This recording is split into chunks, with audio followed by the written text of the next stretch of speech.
It is Sunday, October 10, 2021. It's episode 194, short-term rental Q&A. It's 39.6 Facebook and YouTube live finance show that teaches high earners like yourselves how to make your money work for you so you don't have to work for your money. Today, we catch up with questions in the Facebook group, 39.6 community. This is right after PIMDCon, which is about a month ago, from Brittany. She and her husband are both doctors. They're interested in getting into short-term rentals. She says, how much is too much to spend on our first short-term rental? What kind of budget should we stick with? Do I need to start with something local?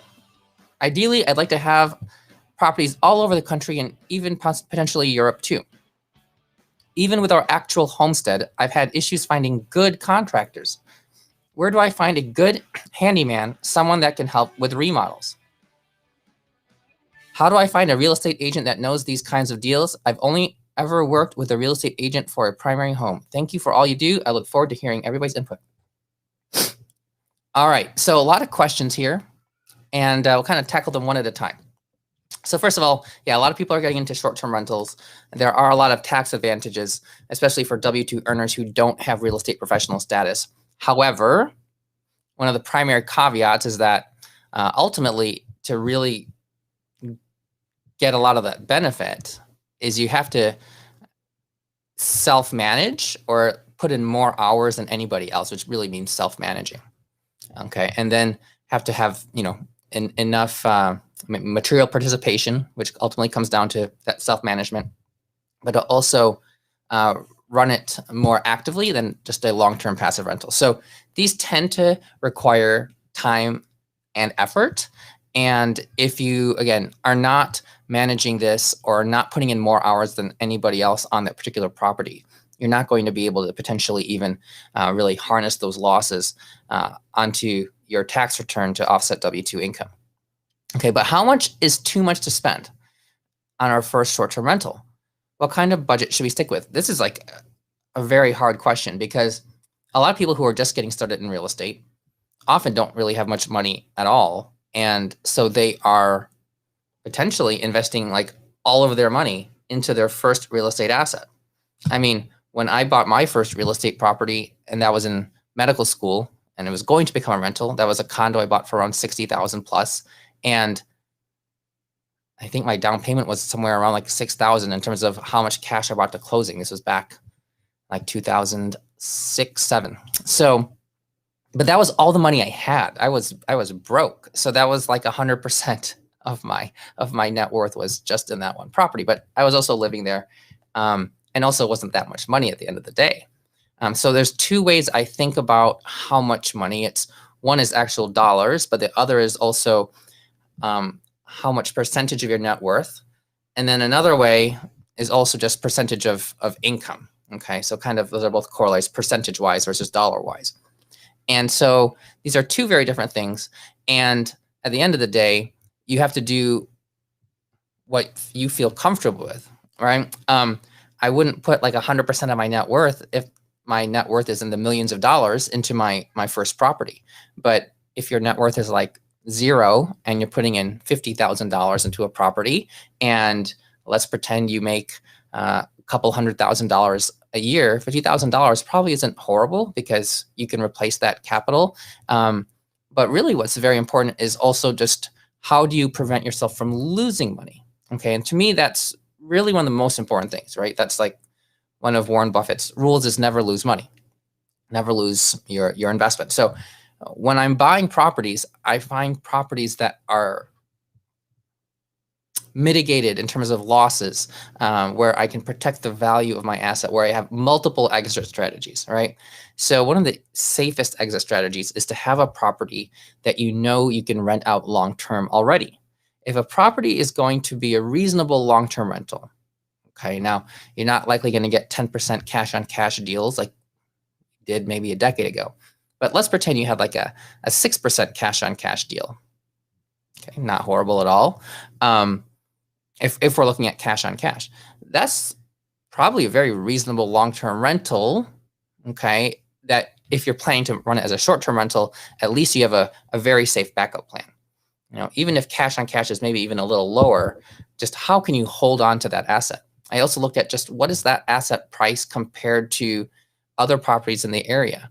Not necessarily just comparable property size, square footage, acreage, garages, bedrooms, etc., but just, if you're buying a $200,000 property in a neighborhood where the median price is $300,000, you're still on the lower side of the price scale. You're still cheap. Okay. And so those are the properties that also tend not to lose much value because most of the value is in the land, right? The land values are going to be a lot less volatile when you're at the lower end of that spectrum, or the whole property value in particular, because that land value is kind of holding steady because the area supports properties that are a lot more expensive. Okay. But these two people are both doctors. Let's say they're making $700,000 in a year. Dumping $100,000 into one property, if your first property is really probably not bad, because they're making $60,000 a month. That's 2 months of income.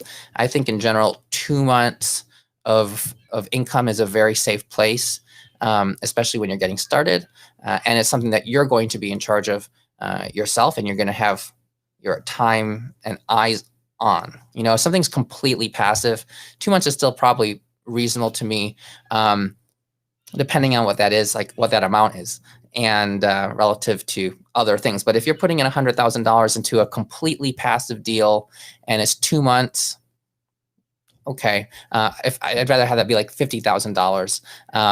That's less dollars in terms of something that's completely passive. One of the things that I really like when I'm looking at completely passive deals is the percentage of your net worth being like well under 10%, like something like 5% to 8% of your net worth in a passive deal, I think is a very safe place to be. But if something's active and you're going to be managing it, it's okay to, in my opinion, to be higher, because you're going to be putting your own effort into it. You're not going to be relying on other people to keep your investment.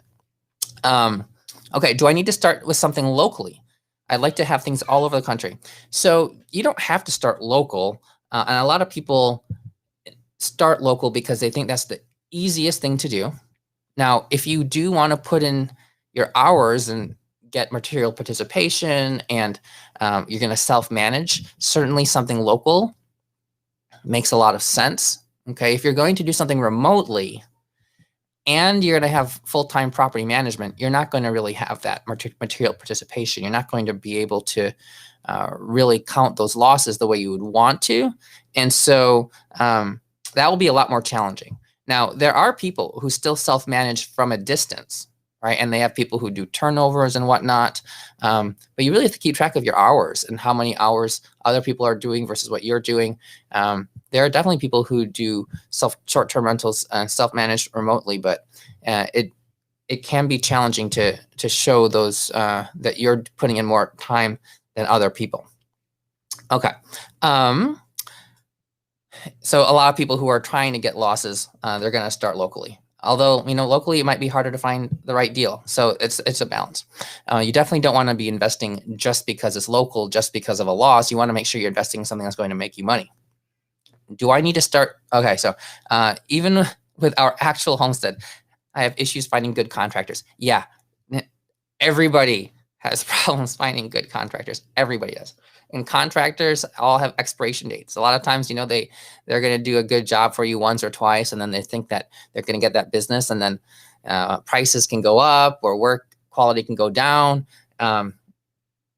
So this is a problem for everybody. Now, there are people who have enough work where they hire their own team, right? And so they have their own same contractors all the time. But then you have employees and you're managing your own employees. That gets to be a challenge, and you need to have a lot of business to keep people busy. So this is, even people who have a lot of money, right, and are going to pay a premium, still have difficulty finding good contractors and getting them to show up on time, get jobs done. This is this is actually probably one of the biggest stresses of real estate in general that a lot of people just don't talk about. Like, yeah, you have to manage a business of getting all these people. Now we're doing our renovation on our property we bought earlier this year, and we have a general contractor. If we didn't have a general contractor, would not be possible. This is not going to be done without a GC. And when you're trying to find small jobs, it can be really hard to find people because people are looking to do the big jobs where they're going to get paid more money. Like, people don't necessarily care about making a good hourly rate on a job that's like one and done. They want the bigger project where they can make a lot more profit. And so having a GC for our renovation is really the only way this would get done, just logistically. But also, I mean, she has her own people. Now, she doesn't have her own crew directly, but she subcontracts out. But she has these relationships and keeps people busy and gets good rates to make things reasonable. And I don't mind paying extra to get the person who's going to get the job done better, getting a GC who's going to get the right contractors and supervise the whole project, and then still get their prices down. I mean, there's no way I would get other contractors at the prices that these people get them at. I mean, they just look at our property, they find out what we do, and then prices just go up. I mean, ideally, you have somebody like you could just come in like once a week to take care of things, and you have them like on payroll. And we've had a guy. One of the ways we found people is just literally, like when we bought our first house, it was a new build, and there was a list of contractors who basically were under warranty for a year.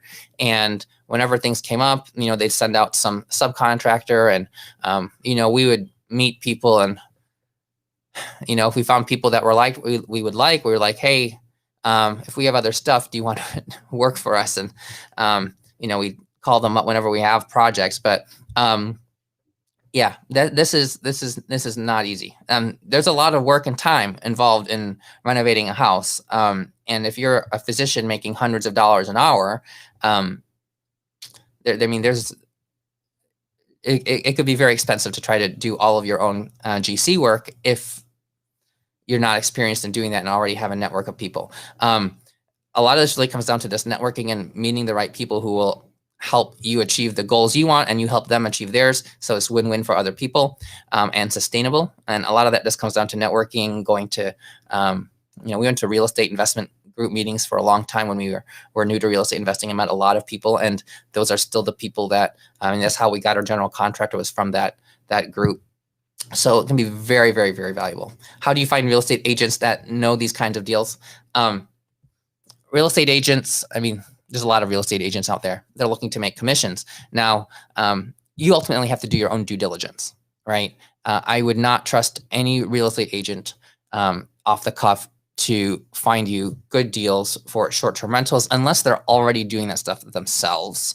And if you go to real estate investment meetings and meet people who are in this space, then that is a good way to meet people. But the vast majority of real estate agents are going to be working just on the single family side, selling and buying single family homes, which, I mean, the market right now is just so insane that they can, be pretty busy doing that. A lot of people don't want to work with investors, but then there are some who want to work with investors because they know they can get repeat business. And that really ultimately comes down to networking. But you need to know how to evaluate your own deals, to look at those, look at the numbers. There's like a website called AirDNA, AIRDNA.com, where you can plug in properties, and they have their own analysis tools. That's like a very inexpensive tool to assess short-term rentals, and that is a great way to get started. I really like just literally going through Airbnb, VRBO, looking at bookings and prices, looking at properties, looking at how much properties are booked, look at what rates they're getting, and then use those for comps. I mean, I like, I trust a lot of computer algorithms, but I still like to do a lot of that analysis completely on my own, at least personally. Now, we're not in the process right now of buying new Airbnb assets strictly for short-term rentals, so I haven't done that in a long time. But we're in a position where we're very happy with our current situation with our midterm rental. We have another long-term rental here. The tenant's probably going to be there for until the end of the school year, and then we'll decide what we're going to do about that. But I think that answers all of your questions for now. And until our next episode, thank you so much.